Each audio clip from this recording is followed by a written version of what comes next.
siapapun itu di sana ya, siapapun yang mengaku keluarga Nabi, maka mereka harus ikut tes DNA. Oh, tes DNA. Bukan untuk menuduh, tapi pemerintah ingin memberikan yang terbaik. Ya. Supaya nanti mereka tidak meminta-minta. Karena keluarga Nabi tidak boleh minta sedekah. Nggak boleh. Keluarga Nabi harus dijaga kehormatannya. Ya. Maka yang bertanggung jawab atas keluarga Nabi itu siapa? Ya. Pemerintah. TV Al-Waha. Heart Inspiration. Assalamualaikum warahmatullahi wabarakatuh. Sedulur TV Al-Waha dimanapun Anda berada, dari kawasan Sejuk Buniwah Kerajaan, Kecamatan Bojong, Kabupaten Tegal, Jawa Tengah, inilah channel TV Al-Waha Heart Inspiration. Masih tetap kembali bersama saya Bahril Ulum dalam segmen acara Sorotan Bahril, menyorot dengan hati, membahas dengan teliti.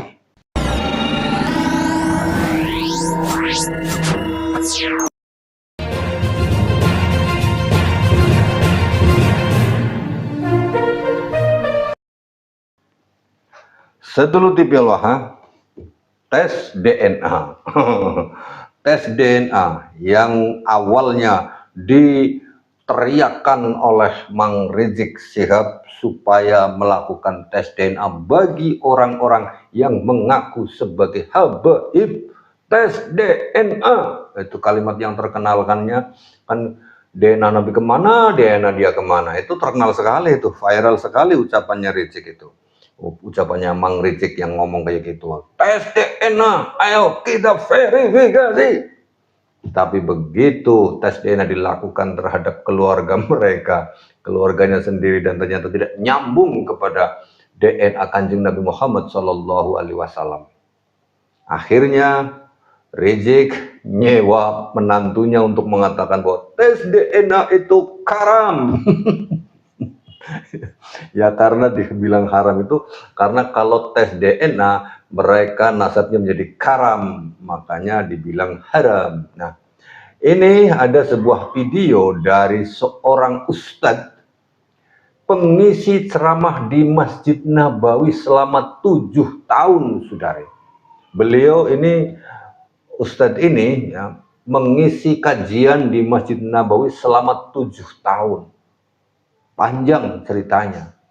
Selama 7 tahun beliau ngisi kajian di Masjid Madinah. Terus apa beliau katakan?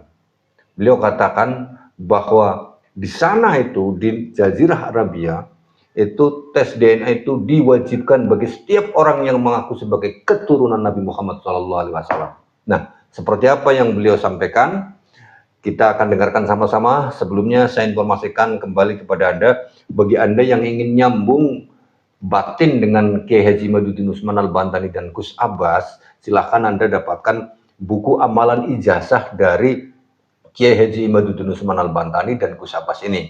Silahkan Anda hubungi 088-2214981123. Buku akan segera kami kirim begitu Anda mengirimkan alamat Anda. Silahkan untuk nyambung batin kita dengan tawasulan kepada junjungan Nabi Muhammad SAW, sehingga sanad keilmuannya sampai kepada Syekh Abdul Qadir Jailani. Ini amalannya.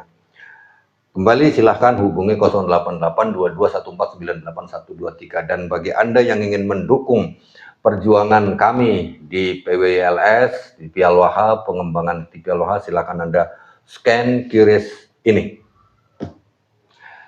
Terima kasih sedulur TV Al-Waha atas dukungan Anda semuanya. Nah, sekarang kita sama-sama mendengarkan apa yang disampaikan oleh seorang penceramah Masjid Nabawi yang sudah lama, selama 7 tahun beliau mengisi kajian di Masjid Nabawi. Ini pengakuannya. Tapi keturunan Nabi yang paling banyak itu di Madinah. Di Madinah itu ada 7 keluarga besar.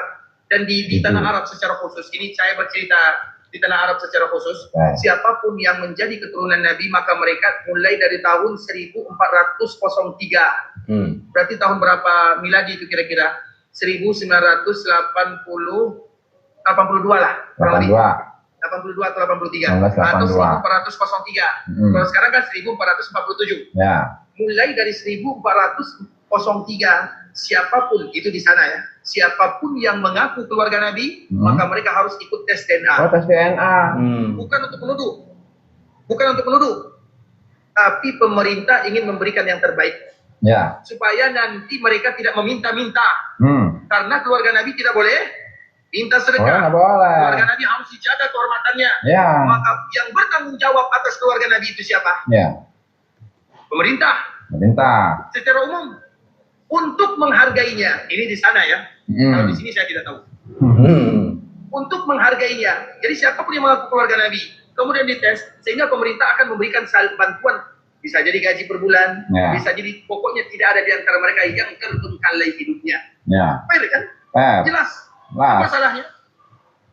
Diminta tes, tidak ada salahnya. Nggak ada salahnya. Yang mau tes silakan, yang tidak juga tidak menjadi masalah. Tidak akan merubah keturunannya selama-lamanya.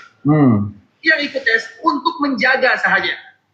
Agar nanti kalau ada anak dan keturunan mereka yang miskin, mereka sudah ada yang menanggung jawabnya sehingga mereka bisa menjaga nama Nabi SAW. Itu saja yang diinginkan. Ya.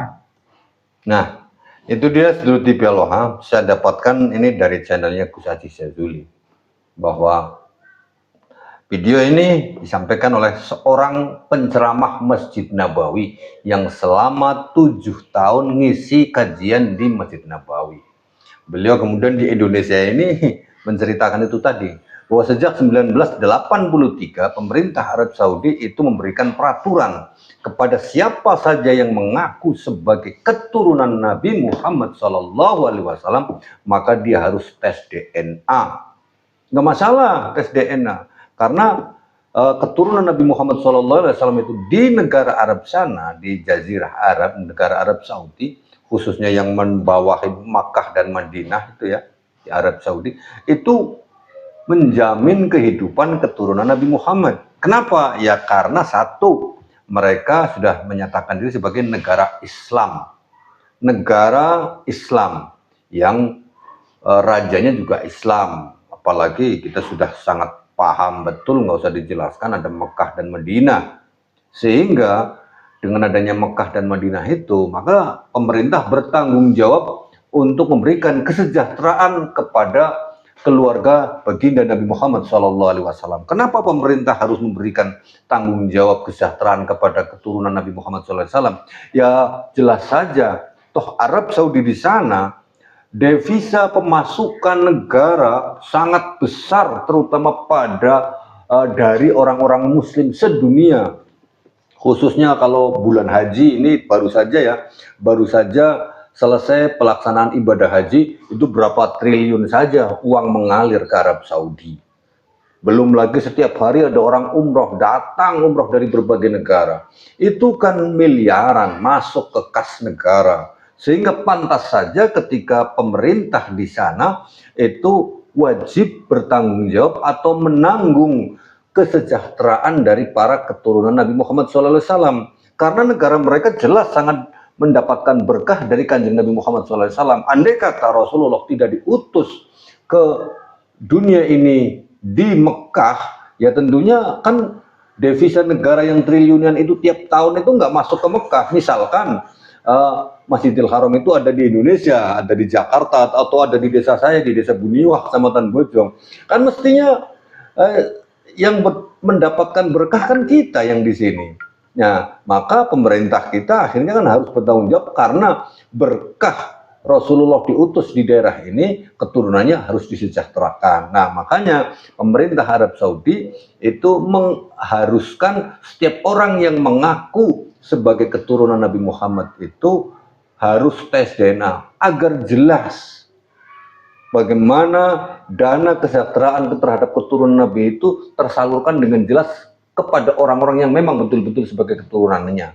Kalau ternyata palsu ya nggak dapat. Lah, sementara ini di Indonesia, sedulur TV Aloha, sampai hari ini kan belum ada peraturan pemerintah bahwa yang mengaku sebagai keturunan Nabi harus tes DNA. Kenapa? Ya, karena dari dulu belum ada polemik nasab seperti hari ini. Polemik nasab hari ini baru berjalan ya sekitar ya kurang lebihnya 4 lebaran lah. 4 lebaran Rizik Syihab dan kawan-kawan belum bisa membuktikan bahwa kalau diri mereka itu, kelompok mereka betul-betul sebagai keturunan Nabi Muhammad. Nah, dan peraturan tentang tes DNA di Indonesia ini Kan baru yang membuat peraturan itu Rizik itu, yang mengharuskan setiap orang yang mengaku HBP harus tes DNA. Tapi dia sendiri kabur ketika disuruh tes DNA, malah bilang karam kayak begitu. Kenapa sampai hari ini nggak ada peraturan pemerintah? Sekali lagi, karena polemik nasabnya baru sampai hari ini. Ke depan mungkin bisa saja terjadi ada peraturan pemerintah yang mengharuskan setiap orang yang mengaku sebagai keturunan Nabi itu harus tes DNA. Apabila nanti ada pergerakan-pergerakan bahwa peraturan itu harus diundangkan. Dan kalau saya pikir untuk sampai kepada peraturan tes DNA di Indonesia ini juga masih terlalu jauh gitu ya. Kenapa? Loh, Indonesia ini bukan negara Islam ya, tapi negara yang di dalamnya dihuni oleh bermacam agama. Sehingga ketika digodok di DPR, misalkan sebelum jadi undang-undang kan digodok di DPR dulu. Di DPR itu ada Islamnya, ada Kristennya, ada Hindunya, ada Buddhanya, ada Konghucunya.